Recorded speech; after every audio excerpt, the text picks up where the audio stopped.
एक दिया बनने लग जाए, संकल्प ले ले एक घर में, तो उस घर में अंधकार नहीं होगा। क्योंकि आपको देख करके वो भी व्यवहार करेंगे। आप मधुर वाणी बोलेंगे तो कटु नहीं बोल सकते।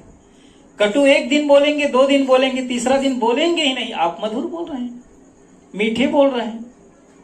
आपके साथ गलत व्यवहार कर रहे हैं और आप सही उससे व्यवहार कर रहे हैं, तो 2 दिन के बाद तीसरा दिन संभल जाएगा। फिर आपके घर में एक दिया ही सबको प्रकाश कर देगा, सबके अंदर समावित हो जाएगा। तो हम स्वयं दिया बन करके देखें और दिया बन करके प्रकाश करें। जो मुस्कुरा रहा हो दर्द में पाला होगा, जो चल रहा हो उसके पांव में छाला होगा। बिना संघर्ष के इंसान चमक नहीं सकता, जो जलेगा दिया उसमें उजाला होगा, उसमें उजाला होगा। हम जलना सीखे, एक दीपक बन जाए, एक घर के चिराग बन जाए, तो प्रकाश होगा। जीवन जीना आसान नहीं होता, जीवन जीना आसान नहीं होता। बिना संघर्ष के कोई महान नहीं होता। जब तक न पड़े हथौड़ी का चोट, पत्थर भी कहीं भगवान नहीं होता, पत्थर भी कहीं भगवान नहीं होता। एक भगवान बनने के लिए कितने सहे होंगे वो, कितने चोट खाए हैं वो, और कहीं टूट गए तो सब खत्म। एक मंदिर में कहानी आती है, कोई दर्शनार्थी गए होंगे, तो एक पत्थर जो सीढ़ी में लगे वो रो रहे थे। तो उसके रोना को सुनकर उसने कहा, जो गए थे दर्शन करने के लिए, तो उसने कहा, भैया इतना रो क्यों रहे हो? तो उसने कहा, मैं रो इसलिए रहा हूं, हम एक ही खदान से पैदा हुए हैं और एक ही जाति के हैं, एक ही बिरादरी के हैं, और एक को रौंदे जा रहे हैं और एक को मस्तक झुका रहे हैं। तो ऐसा क्यों हुआ? रौंदते हैं ना, जो टूट जाते हैं पत्थर, जैसे शिल्पीगर बनाता है और टूट गया तब उसको क्या करेंगे?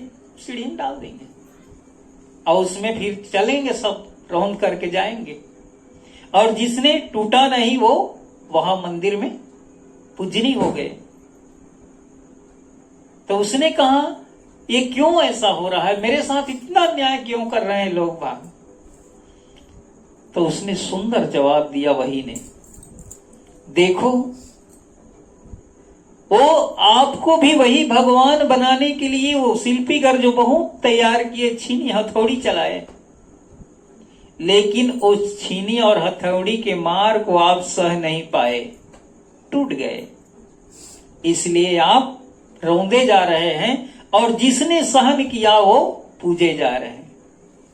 वैसे ही हम हो, जो सहता है वही जो है पूजनीय हो जाता है, और जो टूट जाता है वो फिर रौंदे जाते हैं। हम भी छोटे छोटे बातों को लेकर घर में, परिवार में, या संत गुरुजन बता रहे हैं तो ठेस लगता है, जैसे हमारे अंदर कोई अवगुण है और अवगुण को बता दे।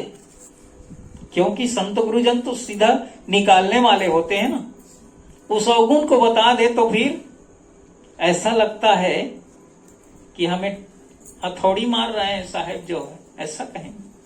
तो उनसे टूट जाते हैं, और टूट गए तो फिर रौंदे गए, और मार को सह गए तो फिर एक भगवान बन गए, इंसान बन गए।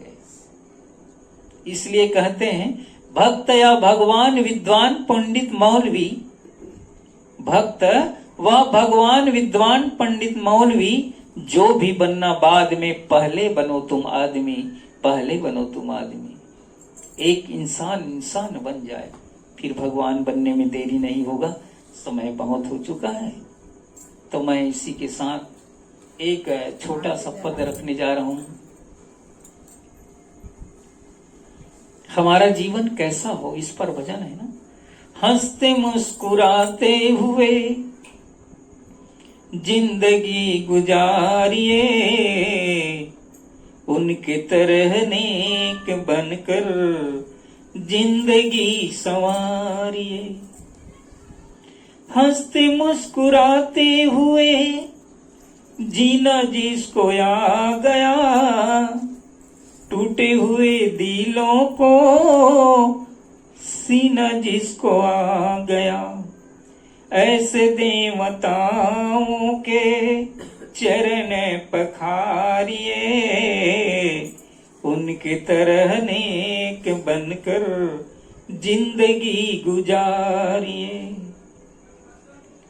काम ऐसा कीजिए जिसमें हो सबका भला, बात ऐसा कीजिए जिसमें हो अमृत भरा, मीठी बानी बोल सबको प्रेम से पुकारिए, उनके तरह नेक बनकर जिंदगी सवारिए।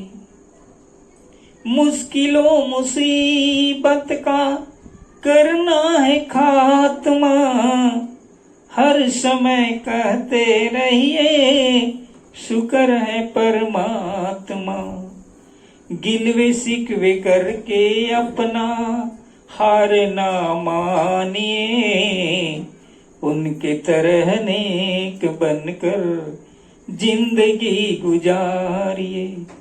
हंसते मुस्कुराते हुए जिंदगी गुजारिए, उनके तरह नेक बनकर जिंदगी सवारिए।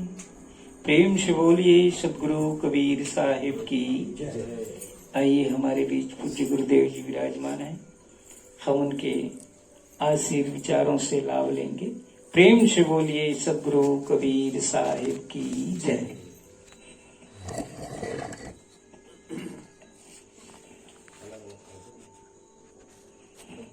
जो सुने उन्हें मनन करोगे, बहुत बढ़िया सुंदर विचार तो मिला है जीवन के लिए, अब केवल गृहस्थ के लिए नहीं,